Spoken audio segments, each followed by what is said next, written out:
Friends, వ్యక్తిత్వ వికాసం అంటే ఏంటో ఈ సిరీస్లో మొదటి వీడియోలో తెలుసుకున్నాం. ఇప్పుడు మనం అలవర్చుకోవాల్సిన మొదటి లక్షణం ధర్మం గురించి తెలుసుకుందాం. మానవుని యొక్క నైతిక, సాంఘిక, ఆధ్యాత్మిక కర్తవ్యాలను ధర్మం సూచిస్తుంది. కానీ ధర్మం అంటే ఏంటో మనలో చాలామందికి తెలియదు. వ్యక్తిగత ధర్మాన్ని ధర్మం అనుకుంటాం. కానీ ఈ విశ్వానికి కూడా ధర్మం ఉంటుందని మీకు తెలుసా? ధర్మం అంటే క్రమం అని అర్థం.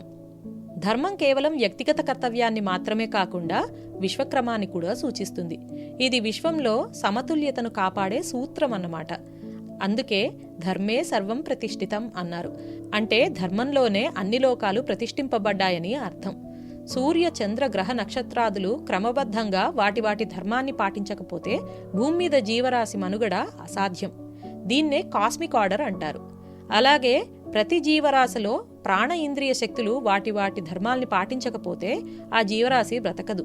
మన గుండె కొద్ది క్షణాలు ఆగిపోయినా లేక వేగంగా కొట్టుకున్నా మన మీద ఉండే ప్రభావం లాంటిదన్నమాట. ఇలాగే ఈ ప్రకృతి పట్ల, సమాజం పట్ల, సాటి జీవరాశుల పట్ల జీవులకు కూడా కొన్ని ధర్మాలుంటాయి. దీన్నే వ్యక్తిగత ధర్మం అంటాం. ఈ ధర్మం అన్ని జీవరాశులకు సమానంగా ఉండదు. మనం జంతుజాతిని తీసుకుంటే ఒక సింహం దయ లేకుండా ఒక నిండు గర్భవతి అయిన జింకని వేటాడి తిన్నా అది ధర్మాన్ని ఉల్లంఘించినట్టు కాదు. వేటాడి తినడం అన్న జంతు ధర్మాన్ని పాటించినట్టే. మానవుడికి మాత్రం ధర్మం ఆధారంగా ఉండాల్సిన నైతిక నియమాలు కొన్ని ఉన్నాయి.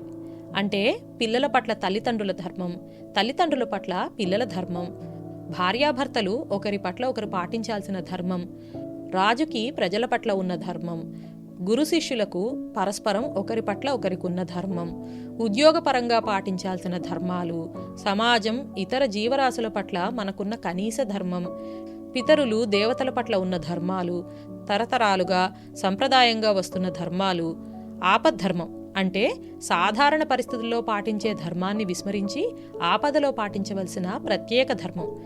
ఇలా మన వర్ణాశ్రమాల్ని బట్టి ఎన్నో ధర్మాలు ఉంటాయి. ఇక్కడ వర్ణం అంటే బ్రహ్మ, క్షత్రియ, వైశ్య, శూద్ర వర్ణాలన్నమాట. ఆశ్రమం అంటే బ్రహ్మచార, గృహస్థ, వానప్రస్థ, సన్యాసాశ్రమాలు. ఈ ధర్మాలను తెలుసుకుని మనం కర్మలు చేయాలి. మానవులు తమ వ్యక్తిగత ధర్మం పాటించకపోతే లోకంలో అనేక ఘోరాలు జరుగుతాయి. మానవులు వావి వరసలు మరిచి కనీస ధర్మాన్ని విస్మరించి ఘోరమైన కర్మలు చేస్తే ప్రపంచం కొద్ది కాలంలోనే నశించిపోతుంది. అందుకే ధర్మో రక్షతి రక్షితః అంటారు. ధర్మాన్ని నువ్వు రక్షిస్తే ఆ ధర్మం నిన్ను రక్షిస్తుంది అని దీని అర్థం. అధర్మ మార్గంలో నడుచుకునే వారిని ధర్మం అడ్డుకుంటుంది. వారు ప్రాణికోటికి కీడు తలపెడితే ఆ పనిని పూర్తి కానివ్వదు. అధర్మం మితిమీరినప్పుడు ధర్మాన్ని కాపాడడానికి భగవంతుడు అవతరిస్తాడు. అధర్మ మార్గంలో నడుచుకున్న వారిని అంతరింపజేస్తాడు. సృష్టిలోని క్రమాన్ని అంటే కాస్మిక్ ఆర్డర్ని కాపాడతాడన్నమాట. మన శరీరంలో రోగం కలిగించే జీవకణాలను, క్రిములను మన రోగనిరోధక శక్తి అడ్డుకున్నట్లన్నమాట. మనం రాముడు, కృష్ణుడు, పరశురాముడు ఇలాంటి అవతారాలను గమనిస్తే వారి స్వభావం, గుణగణాలు, నడవడిక వేరువేరుగా ఉన్నా అందరికీ సమానంగా ఉండే లక్షణం ధర్మ ప్రతిష్టాపన. మనం విశ్వధర్మం, వ్యక్తిగత ధర్మం గురించి మాట్లాడుకున్నాం. ఇప్పుడు సనాతన ధర్మం అంటే ఏంటో తెలుసుకుందాం. మన హిందూ ధర్మాన్ని సనాతన ధర్మం అని ఎందుకు పిలుస్తారో తెలుసా? సనాతన ధర్మం అంటే సమానత్వం. మన వ్యక్తిగత ధర్మాలు దేశ, కాలమాన పరిస్థితుల్ని బట్టి మారిపోతూ ఉంటాయి. కానీ ఒక్క ధర్మం మాత్రం అన్ని దేశాల్లోనూ, అన్ని కాలాల్లోనూ, అన్ని పరిస్థితుల్లోనూ ఒకలానే ఉంటుంది. అదే జీవధర్మం. ధర్మం అంటే స్వభావం అని కూడా అర్థం ఉంది. నీరు ఎందుకు ప్రవహిస్తుంది అంటే అది దాని స్వభావం అంటాం. అగ్ని ఎందుకు కాలుతుంది అంటే అది దాని స్వభావం అంటాం. మనం లోతుగా అన్ని జీవరాశుల స్వభావాన్ని పరిశీలించి చూస్తే అందులో ఏకత్వం, పరమాత్మతత్వం తొంగి చూస్తాయి. సర్వజీవుల్లో సమానమైన పరమాత్మ యొక్క తత్వాన్ని మనకు బోధించేదే సనాతన ధర్మం.